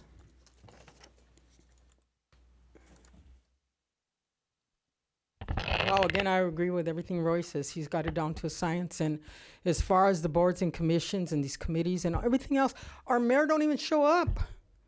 Our mayor don't even show up to some of these things. I mean, I don't see the point. Who's running the city? Who's micromanaging the city? Our mayor. You guys know. The staff knows. Come on. You know, I mean, it doesn't take a blind man could see it. So as far as let's get the right people that are gonna go in them. I mean, you all done a good job. On these boards and committees. I'm just talking about the lead horse here, our mayor. Where is he?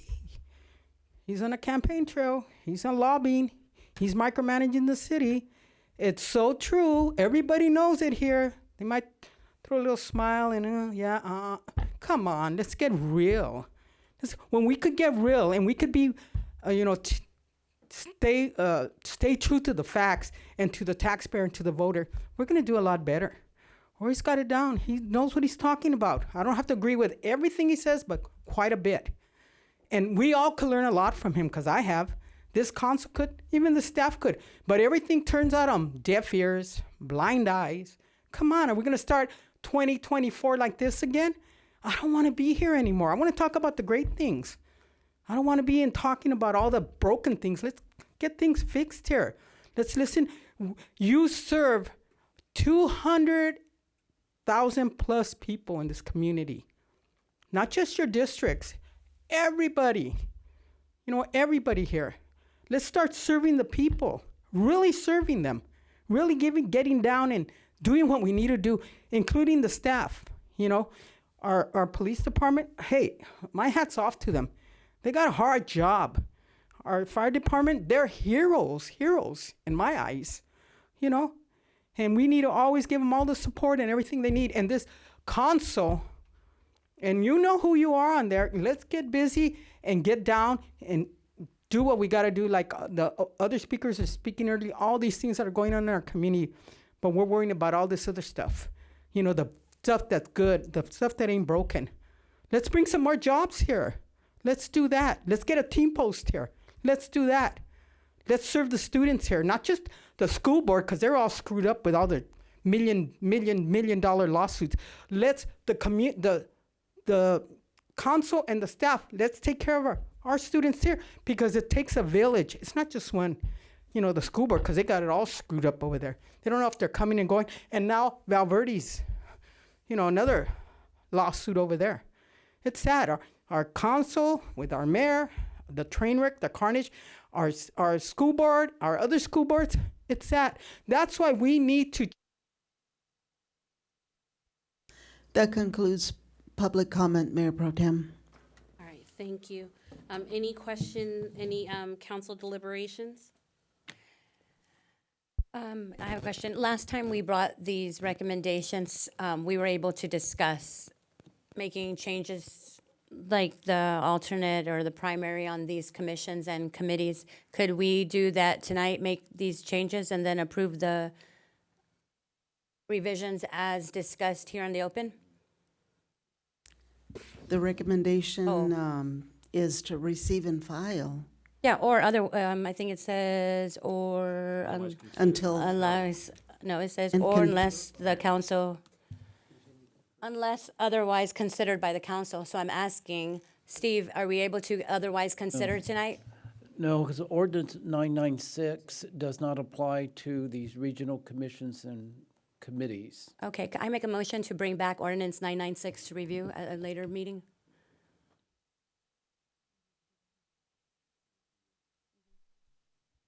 Just need Second somebody that. to. Thank you. I'll second that. There's no motion required, just. Okay, well, we motioned and second, so that it makes sure that it makes it onto the Yes. next agenda. Thank you. So then I motion to receive and file this, I guess, or do we need a motion at all then? No. Okay, then, Oh, no, for the receive and file, we do? yes. Okay, my motion to receive and file as presented. Okay. Okay, so, before we do the Yeah, so motion to just to- receive and file, yes, Yeah, just approve staff recommendation, and that Okay. includes the receive and file. okay. So, I motion to approve staff recommendations.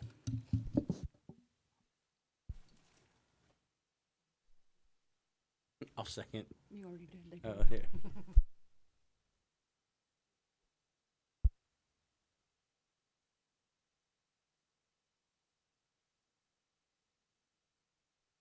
okay, and the motion passes with 4 yeses. Madam Mayor Pro Tem, so is this to continue it to the next meeting or when the mayor returns? I think, Madam Mayor, or Mayor Pro Tem, he's trying to get the motion correct as to whether or not that is a date uncertain, or is that the next council meeting? At the next council meeting, February. Thank you.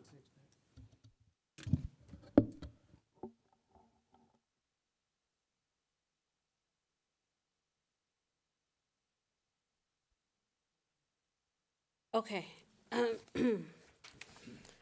right, and so for our next item, it's reports, item I. I1 is city council reports. And with that, we will start with the March Joint Powers Commission, Councilmember Delgado. Thank you, Mayor Pro Tem. Tonight, I'm providing an update from the March Joint Powers Commission meeting that was held on Wednesday, January 10th. We selected officers for the 2024 session, and I was elected to serve as the chair of the commission. We also selected subcommittee representation. I will be representing Moreno Valley on the Finance and Meridian Implementation subcommittees. That concludes my update on the last March Joint Powers Commission meeting that was held on Wednesday, January 10th. Thank you for that. The Riverside County Habitat Conservation Agency, there is no update. The next one is the Riverside County Transportation Commission, Councilmember Delgado again. Or RCTC. Tonight, I'm providing an update from the Riverside County Transportation Commission, or RCTC, meeting that was held on January 10th. The commission approved an agreement with the cities of Wildemar and Western Riverside Council of Governments, or WRCOG, for the preparation of two separate project study reports for the I-15 Bundy Canyon Road and the I-15 Wildemar Trail interchanges located in the city of Wildemar. The commission heard a presentation on the state and federal legislative updates, and that concludes my report on the last Riverside County Transportation Commission meeting.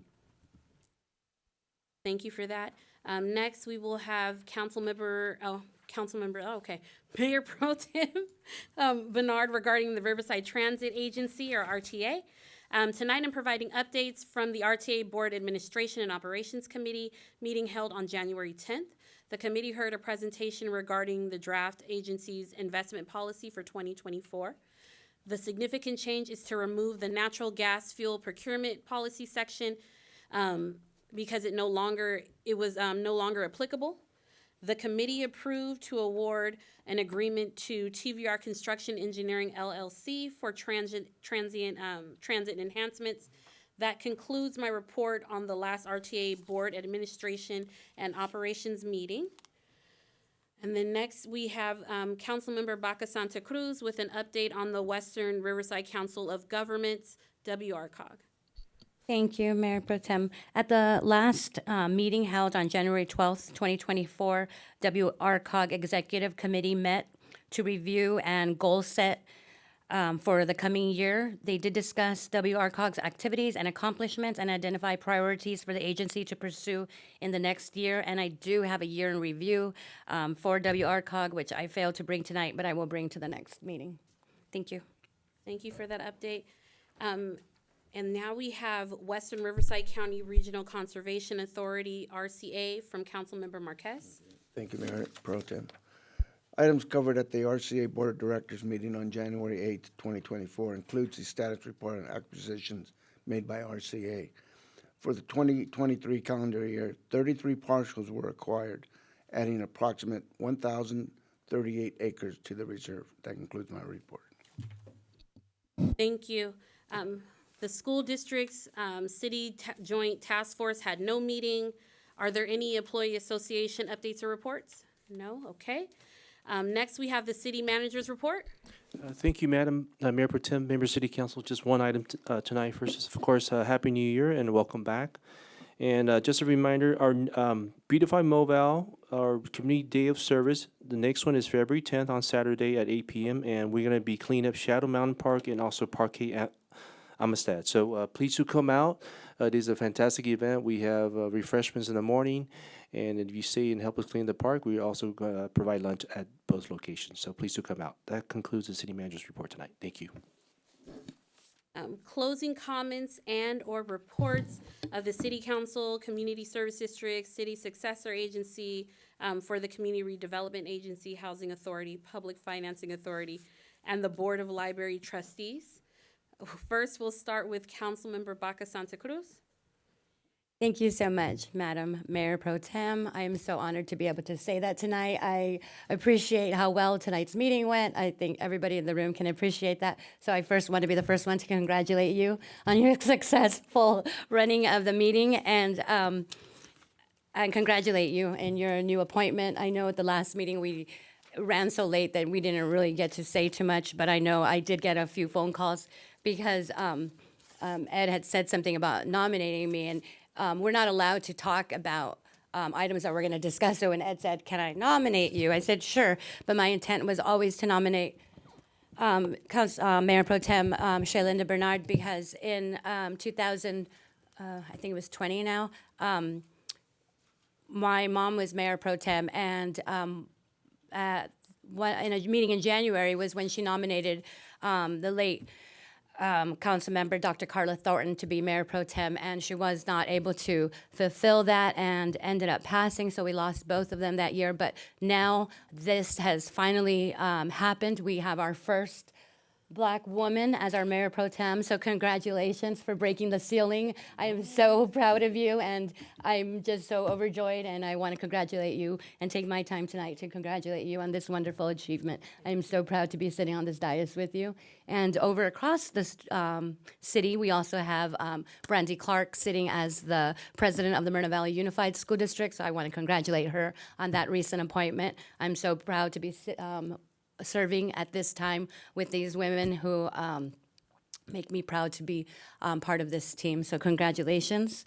And I want to welcome the community. We'll be doing our Beautify Moval again next month. So please come. I will be joining Ed Delgado, Councilman Delgado, at Shadow Mountain Park. So I invite you to come out. And Happy New Year. Thank you. Oh, is it on February? No. Oh, my public engagement.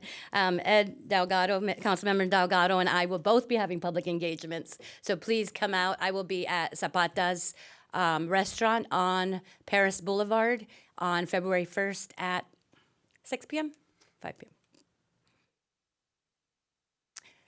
I don't know. It's next. Is it in 2 weeks? What time? It's at 6. Thanks, Jeremy. See you there. 6 o'clock, Zapata's restaurant. Come and find out. The types of questions people usually come out and ask are things very much that the residents come to the dais. Questions about code, questions about fire and police. We also have parks there. We talk about the street sweeping, the Beautify Moval. Any questions that you might have that some of the city staff or I can ask, any directions that you would like us to consider for the city, anything that can help us to serve you better, please come and join us and let us know. Sorry, that is at 5 o'clock. Don't be late. Thank you, Councilmember Baca Santa Cruz. And now we have District 3 Representative Councilmember Marquez. I just got one thing to say is Happy New Year, and it's good to be back and see all these faces out here. Thank you. Thank you. And now we have Councilmember Delgado. Yes, thank you, Mayor Pro Tem. We hear you guys. I know there was a lot of let's get 2024 in line comments tonight, and we hear you. So folks in my district, District 2, on February 1st, bring those ideas, comments, suggestions to my Coffee with a Councilman. It's going to be at the Cupcake and Espresso Bar in the Lakeshore Village on Sunnyman Ranch Parkway on February 1st at 5:30. I tried to get a representative from Donkeyland there, but they couldn't make it, but they briefed our folks. So any questions you have regarding the donkeys up in District 2 or anywhere in the city, those questions should be answered at that meeting. So again, we hear you. Bob brought up a lot of good points tonight, and I agree with Bob that for me personally, cranking it up in 2024 is absolutely what I need to do. So it'll start ASAP, and I hope to see you guys there. That's all I have. Thank you. Thank you, Councilmember Delgado. Okay, so I've heard everybody and what they said. I personally have dubbed 2024 the year of the Mamba, so I expect 2024 to get very real. And you guys have already shown that by coming up here and having the tough conversations and letting us know what's going on. I appreciate the business owners that came out today and let us know what was going on and how they are trying to improve their areas, trying to make sure that they're addressing some of the things happening. So I appreciate them coming out and letting us know. And so we need to really start working on that. For the, there was a lot of conversation today about homelessness and how we had a study session regarding it. And so we had a study session regarding homelessness, and there was a lot of pushback about not wanting to build a shelter, not looking into doing a shelter, and just sort of giving everything to work with the nonprofits. Also, and I think this is correct, we talked about this, maybe not openly yet, there was no pit count this year to count homeless, right? That is correct, Madam Mayor Pro Tem. The Continuum of Care, which is a Riverside County department that is tasked with the housing and urban development requirement and responsibility to do the annual count, they are not doing their count this year. Okay, and the pit count, as we've discussed, is how they count up the homeless in our community and then determine how much of the funding that we're going to get. So I would like us, honestly, I would hope the city council, if we could come together on this. And I can hear Junior Blecker getting ready to get after me when I say this. But I would hope, I know he is, he's outside the doors. I would hope that we could get together and what I think we need to do, because I feel like we have so many agencies working together but not talking to each other, is to put either together a monthly meeting or a once-a-week meeting where either the nonprofits or the Salvation Army, along with the city, from the fire department as well as the sheriff's department, can all get together, code enforcement, and we can actually talk about what's actually happening and where we're seeing the problems. What I'm starting to notice is my code enforcement is going out, and I appreciate them, along with my sheriffs. I saw them out there the other day on that open field off of Heacock in between the Kaiser as well as the county building. And as quick as they went in there and they were clearing people out, as soon as they left, everyone showed back up. And so what I'm seeing is a continuation of almost like a whack-a-mole. We're moving them out and they're moving back in before you guys, as soon as the cars take off. And so we have to figure out something that's gonna work. I also heard the concerns from residents that not only lived in my district, but other districts about the fire that happened in the old Stater Brothers. And so I share in the concern as well as what's happening at Lakeside Plaza, because I have a lot of concerns there too, that we need to, what we're doing was working, but I think we're at a point where it's too much. We're a small city in regards to some of the services. We're not getting as much money as, let's say, the city of Riverside or the city of LA, heck, not even the city of San Bernardino. But we need to start really having the discussion about what we're going to do. I've called in some things. I've seen some people do some stuff on the side. And by the time someone gets there, again, they're gone. So I think we do need to start addressing it. I also understand that open field that they're talking about right off of Postal. Every time I go over Indian, I look over and I see it. So I'm hoping to possibly bring forth a discussion or an item. We probably need to have a study session about putting together a task force to address this. Can I get so I want to make a motion to do a task force. Can I get a second? A task force to address homelessness. We already have. We have a task force, but I think, go ahead, Brian. So, yes, we do have a task force. It consists of staff and our regional partners, such as the public safety contractual arrangements that we have, the Riverside University Health Systems, and their two mobile crisis teams, our CBATs from the public safety side, as well as our other partners from community-based organizations such as Salvation Army, as well as all of our city staff, community enhancement, as well as management. Are these meetings open to the public? These meetings are not subject to the Brown Act, and they are internal as they are discussing various locations and methods of dealing with those that need mental health assistance, as well as those that are needing addiction.